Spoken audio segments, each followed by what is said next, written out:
get to know you guys, know your names, you guys come up and. Sorry. Name, sir? Aiden. How about you, sir? How about you? Man, I'm from, yeah, How about you, sir? David Armstrong. Connor. Very encounter what's to bring. I'm Where? from How about you, sir? Richard, yeah. I'm Jonathan from. I'm sure Tom came from. No, from both. To meet you guys, I'm Manny. I am originally from West Africa, but I grew up in Philly. And now I live in Westmoreland County. You guys know what this day is about?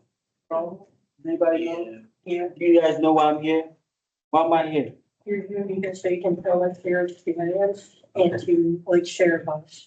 Thank you. I didn't know I was here, but just made it clear. I'm joking. So, I am originally from West Africa. Sierra Leone. Anybody know what that is? No? Anybody ever heard about the blood diamond? Yeah? I don't understand how that's the only thing people know, but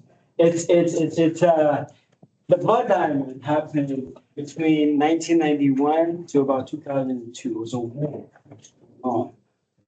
It was mostly civilian and government fighting. Okay? A lot of innocent people were caught in that war, and some of those people were my family. I was born in 1995, so I was born in the middle of that war, like back then.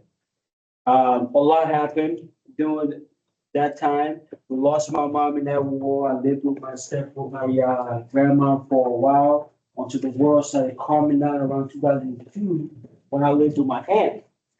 Now, at this time, I was maybe around 12 years old when I moved in with my dad after living with my aunt. I lived with my dad for about 9 months. And then my dad had gotten remarried. I moved from there. We came to the United States. Culture shock. Okay? Because in West Africa, when you were late for school, that's what the teachers did.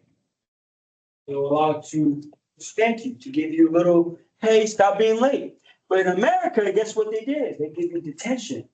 I was like, I'm really happy. Detention is great. Getting spanked is not so great, right? So I was late everywhere, okay? And my life was going like this, okay? Going like this. I had no structure in the household whatsoever. I was fighting in school, kicked out of my home. I was in a youth homeless shelter. From there, I went to juvie. From juvie, my parents didn't really want anything to do with me after that. My dad stood in front of the judge and said, you know what? He's not listening. I want you to send him back home to Africa. My probation officer said, no, I don't want that to happen. I want to give him a chance. Let's send him to adult file. So I was about 15 years old at this time. And as a kid, I just needed somebody to give me a chance. I needed somebody that would take the time to be patient and give me unconditional love. Because the stage of life where you guys are in right now, the stage, you're actually considered what? What are you guys considered? The teenagers. You know what happens in the teenage mind? Your brains are very different. It's just like when you were a kid, you are not the same. You're not the same knowledge when you were a kid. As a kid, you pooped yourself. I mean, you pooped yourself now. Hope not. Right? But as a kid, you pooped yourself and you peed yourself and you didn't know how to talk the right way, right? But now that you're a teenager, right? You know how to use words now, right? And you know when you feel like you have to go to the bathroom, you don't just stand there and go to the bathroom. You go to the stall and you do your thing, right? And so the same things that you know now is it's not gonna be the same things that you know when you were 25 years old. You're gonna know things in a deeper way, just as how you're not the same person you were when you were 2 or 3 or 4 years old. So the teenage mind is very, very like important to like understand. You guys have to understand your mind. The reason why sometimes when grown ups talk and you don't listen is because you think you know everything. And that's what the teenage mind does. It makes you think you know everything. You don't have to listen to staff or your teachers or parents. So what happens? You go through that process and you're like, man, everybody's wrong and I'm right. And they're just being unfair, they're punishing me. Yeah. Right? No. That's how I felt when I came to adult fight. I was actually in Vincent, okay? When I went there, I was very like confused. Why am I here? You know, the only reason why I'm here, I kept telling everybody, the only reason why I'm here is because my parents didn't want me. And that was the truth. I would not have been in adult fight in any group home if my dad didn't stand in front of the judge and say, I don't want anything to do with him anymore. Take care of this. So when I went there, I had this chip on my shoulder. I don't want to be here. Why am I here? I don't want to be here. And I didn't listen to staff. Getting confronted was a normal. It was like a normal game to me. Like I would come to school, I would use negative language, and I would lose my weekend, and I wouldn't care. And then it just kept happening and kept happening and kept happening. And then when I turned 16, almost, I was in 16 and a half, I started caring. Because everybody's going to see a movie and I'm just sitting here watching the wall on the weekends. I didn't like that. Do you guys still do those weekend trips or did they cancel that? They canceled Once in a it? while, we'll Okay. have a contract for an outing. An outing. Okay, well, we had it good, I guess, but you had to earn it. Ken was here when I was here, so. Ken was here when he was there. But, so, for me, I saw these things and I was losing. Like Angel. Manny wasn't that bad. He did have a mouth though. He was very colorful. Maybe he'll tell you all about his colorful. He's so different now. He's so different. He's a wonderful man. Listen to us. He's got like a lot. Ken, thank you, Ken. He does. I'll be into it. I'll be bebopping, but Come, keep doing it, Ken. I remember Joe. Remember Joe? I remember Joe Joe. says to me, he says, see him? We just got him today. He said, take it easy on him. He said he tends to swear a lot. I think every other word out of Manny's mouth when he first got here was some form of profanity. I think he wrote the book on I was profanity. very 16 years old, bro, and I was just. And it's funny because he don't curse anymore. I don't hear anything but positivity coming out of that young man's mouth. He makes it feel good. But let me tell you the story, okay? He's got a lot to talk. I'm a bebop, Manny. All right, thank you. He just like took over my whole life. But I'll try to stay in the pace. But guys, when I pay him, like he was saying negative language, I couldn't, and I thought it was unfair because bro, this is how I talk. Like, why you guys punishing me for how I talk? Right? But they taught me it's bad. I didn't know that, okay? Lost with Philly and everybody did it, right? So when I came here and I learned different ways to do different things, I learned that I had the power to change my situation. I can change myself, right? And that's the greatest power that God has given us as human beings, is that we can change ourselves if we really want to. No situation in this world at all, there's no situation that is created to keep you down. You have the power. If you choose to, and you move accordingly, you have the power to change your mind, to change yourself. And that's what I realized, right? I was fighting in here. I was doing all the things that like I shouldn't be doing that was keeping me down. He's shaking his head. Is he like the unit guy? Does he tell anybody they're wrong? He's not. Oh, he's the opposite, huh? He's shaking his head over there. But for me, it's when I realized that like, then I need to change. I need to do things different. Okay.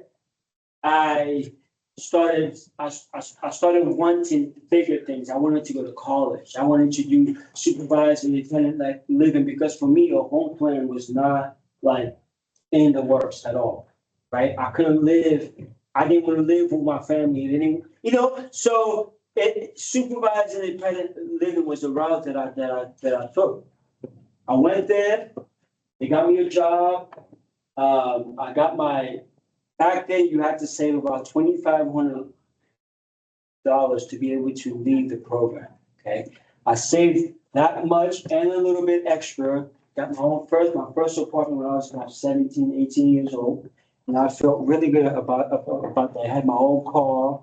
I felt good because I taught myself, how to like drive. I paid my own fee. I paid to get my own like license. I was doing all this stuff myself. I didn't have my mom and dad there to be like, oh, let me teach you how to drive. But that's one thing a dog fight did for me. I had people around me that were willing to help because now I was willing to receive help, right? So, but my troubles didn't really last there. It didn't stop there. When I went out, I started hanging around the wrong people. Right? I'm sure you guys know when you are in the group home, you have certain people that you want to stay away from because they're going to get you in trouble. Maybe you're one of those people that get people into trouble. But out there, it's the same thing. There's going to be groups of people that you have to pay attention to. Who do you want to be? The friends that you gather around are going to be the people that are going to determine what your future is. And so for me, I didn't learn my lesson with that. I was running around people, right? Until one night, I was coming back from Pittsburgh. I was dropping some people off. And as I'm stopping, somebody came to my driver's window and pulled a gun in my face. When this happened, I didn't know what to do. Somehow my feet down on the gas, I went away. But as I'm driving away, thoughts were just popping in my head. Like, what if something would have happened? What if I would have died? I'm not from around here. It would have been so hard for them to identify me. Like, what if? And I went home, and in the middle of my living room, there's a table, and this table there was a Bible, which I hardly read, right? And this night, I opened it and I went down on my knees and I started praying. I said, like, Lord, like, what is my purpose? In life, you have to know what your purpose is, right? When you guys go to the store, like you've never been to the store, right? Or your parents go to the store, you go buy a vacuum, right? What is the purpose of that vacuum? To clean. So if a vacuum has a purpose, my justification in my head was for I have to have a purpose. There's a reason why I'm going through all these things I've been through, going through war in Sierra Leone, like, going through all the things I went through in Philly, going through a Delphi, like, and now I'm out here in this in a culture that I'm not really used to, right? But I have to make sure that I assimilate. You know what that word assimilate means? It means to actually be a part of it, learn how to live somewhere and be a part of it. And I have to learn, right? And I didn't know, and I was failing at it. So I was asking God, what is my purpose, right? I went to sleep. I had a crazy dream. I'm going to try to make this dream really, really short because I have a lot of more things to say. In this dream, I was running. Someone was chasing me with a knife. The place I was running was filthy and dirty. I was running. As fast as I was running, I couldn't get away. This guy was so close to me the whole time. Doesn't matter how fast I ran. I looked up. I said, God, help me. I looked back down. Two people appeared in front of me. And I said, you guys here to help me? They said, no, you have to ask God. I looked back up and I asked, I said, God, if you help me, I'll stop doing all the dumb stuff I've been doing. I looked back down. I said, is God going to help me? The angels say, yes, God is going to help you. And then around me, everything around me was filthy. And as I looked straight, a door appeared in front of me. It didn't have any latch whatsoever. Everything in that door was beautiful. Waterfalls, flowers, trees. It was just beautiful. And I knew inside all I had to do was run to that door. Everything was going to be okay. I ran to the door. A big hand, bigger than you and me, came out and pushed me out. It says, no, rejected into heaven, try hell. Immediately, I found myself going down a slide. I was almost at the end of that slide, and I yelled, Jesus. And I got up. Drenched in sweat. I didn't know what the dream meant. So I called this lady who had helped me with a ticket, a parking ticket. She was a cop, but also a Christian. She explained to me that it meant the path that I was running was filthy. It was filthy. It was leading me nowhere whatsoever. Each of us have a destination in this world. Just like in life, if you don't do what you're supposed to do, if you're doing the wrong things, where do you go? Go to jail, or you go to placement facilities like this. In the same way, you leave here and you go out there and you live your life in such a way that is not helpful to you or something else. When you finally leave this body, because who here knows that one day, does nobody know? Not everybody here knows one day they're gonna die. As newsflash, I'm sorry to be the bearer of bad news, but it's gonna happen one day.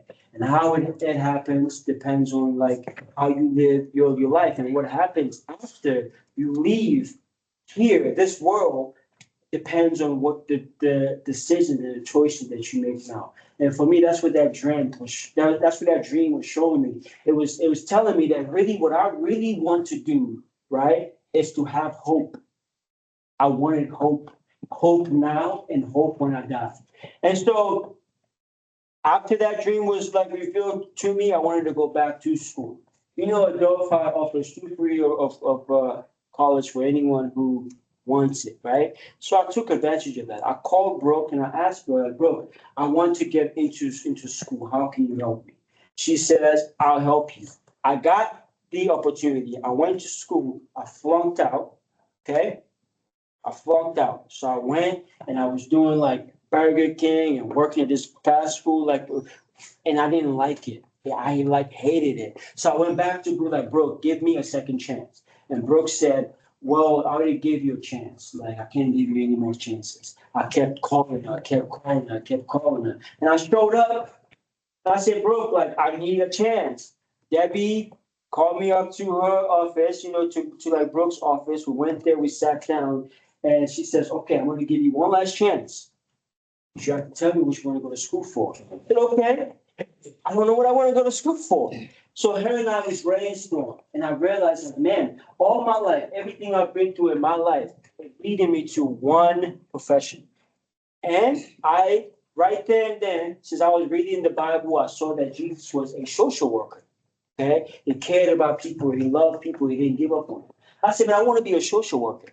So right there in her office, we signed up the papers, we chose my major, and I started school. And my first ever social work class was just the best. And I fell in love with social work. I graduated with my associate, graduated with my bachelor's, and I'm about a semester away to actually get my master's degree in social work. Right? And so for me, all these things that have happened in my life, I always think about if I would have given up, right? What would that have looked like and where would I be right now? So I want to illustrate like the importance of not giving up, of you not giving up no matter what happens. I need 2 people to help me. 1, 2. Okay. And you guys can also participate in your seat. You guys can come up. Okay, so I have a basketball here. I have 2. One of these is bumped up, and one of these is not. Stand over there, and you stand up. You stand over here, and you stand over here. Okay. And this pump right here represents dog park. Represents the style. These are you guys. This is you. Right? The area that's coming out of it represents the lessons that they're trying to teach you. Right? What happens, what happens? It gets stronger, right? You can bounce it, right? The same thing happens to that. So this is you. This ball represents you guys, represents your mind and your heart. Okay? And the staff are just they're talking. They're giving you all this wisdom, all this confront, clean your room, do this, do that. But for most of you, it's coming in and it's going in one ear. You're not holding on to it. You're saying, I don't care. They're not my dad. They don't care about me. Da, da, da. So you're not listening to any of this. Now, the guy over there is keeping it in. You know, he's soaking his lessons in. He's like, yes, I'm gonna keep it wherever I go. And each of them, when they leave here, they get into trouble. Something happens, adversity, something happens in their life that they have to get through. But because this guy right here kept everything inside that he was taught, what happens when he hit adversity? Hit it, boom, he bounced back. Adversity, the impact of this ground represents the thing that you're gonna face when you leave here. The struggles that you're gonna face. If you have the word inside of you, it can be words of encouragement, it can be the word of God. If you have that inside of you, you're gonna bounce back. Every single time that adversity hits, you're gonna bounce back. But if you're someone with an attitude that's like, I don't care what anybody has to say, I don't care about advice whatsoever, and you hit hard times, you see what happens? Do it again. You actually have to try harder. But this guy has decided I'm not gonna listen to advice. Kept a little bit of it, but he didn't keep all of it. So what happens? Every time he tried, every time he hit hard, he just stayed down. And so for us, the lesson that I want you guys to take from this is that you have to listen. You have to listen. You can choose not to listen. You have that choice. You have that choice, right? But you're going to be this guy. Not going to help you. It's not going to help you. It's all about you. This guy's are here to help you, like your staff, like Ken. I met Ken when I was 15 years old. I'm 29. I'm going to be 30 years old. I had lunch with Ken and like his wife like a couple months ago. Life can change when you change, when you decide that it's time for me to actually like take these opportunities that are given to me and do something about them. Your life starts to become different. It does. So right now, I'm married, I got 3 kids, beautiful kids, my wife, supportive. I never thought I could like meet someone that has such unconditional love for me because all my life, I didn't have unconditional love. I lost my mom at a very early age, and all the relatives I bounced through were not really, it was all conditional. The minute I messed up, 5 minutes. The minute I messed up, they gave up on me.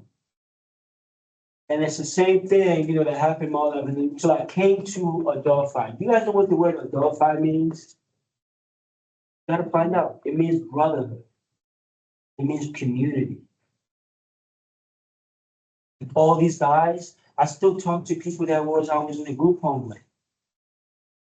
You guys are going to, if you decide you're going to be the rock for each other, but you have to make sure you're following the right people. Because even in this group, there's going to be people that you don't want to follow. I'm sorry, that's the truth. But you have to have that wisdom to know, all right, I need to follow this group of people and not this group of people. In the Bible, there's a scripture that says a righteous person is just someone that lives a right life, a true right life. Like your life, the way you're living your life is the right way. That's what the word righteous means. It just means you're doing the right things. It says the righteous people choose their friends wisely, but the foolish and the wicked don't. You don't want to be foolish. Because if you're following people that are foolish and don't want anything for their lives, that's what happens. You become foolish, just like them. So I'm going to stop right there because I have a tendency to talk too much. But it's for me, I just want you guys keep bouncing that ball. I want you guys to be like that. Those girls. I want you guys to be like they can. Oh, yeah. Look at how I'm thinking there's a word. I didn't even think about that. But I want you guys to know that if you take everything you're learning here and you're serious about it, it's going to help you. But if you don't, yeah, it's not going to help. So thank you. Thank you. So I'll leave the rest of the minutes for questions. Any questions? Yes, sir. What was your experience leaving Adelphi? What was what? Your experience leaving Adelphi later?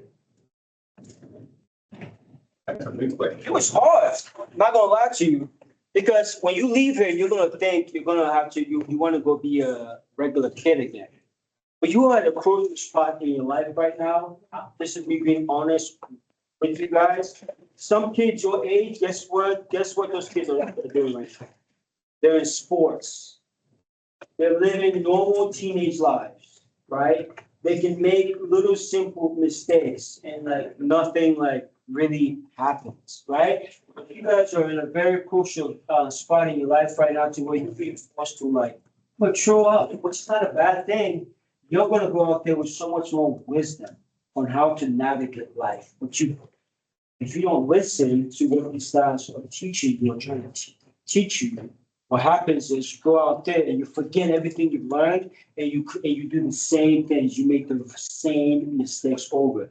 So for me, my life, like when I left Adolph, I had to make sure I was applying everything I was learning in here.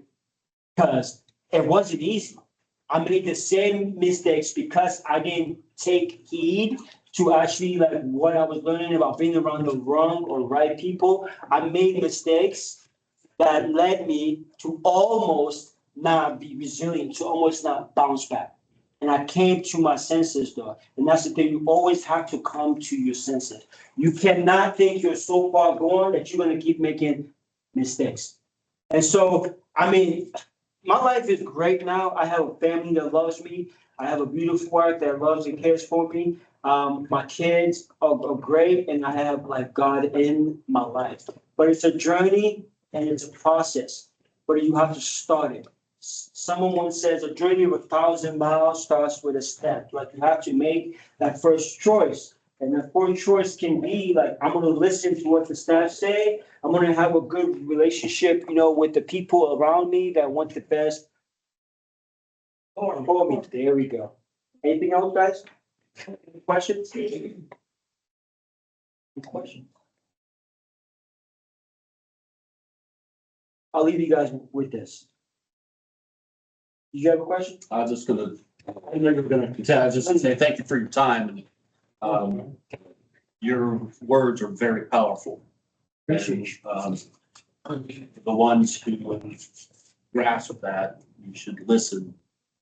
That, it's a man of knowledge right there. Appreciate it. I think you guys have the potential to stand here and do the same thing I'm doing.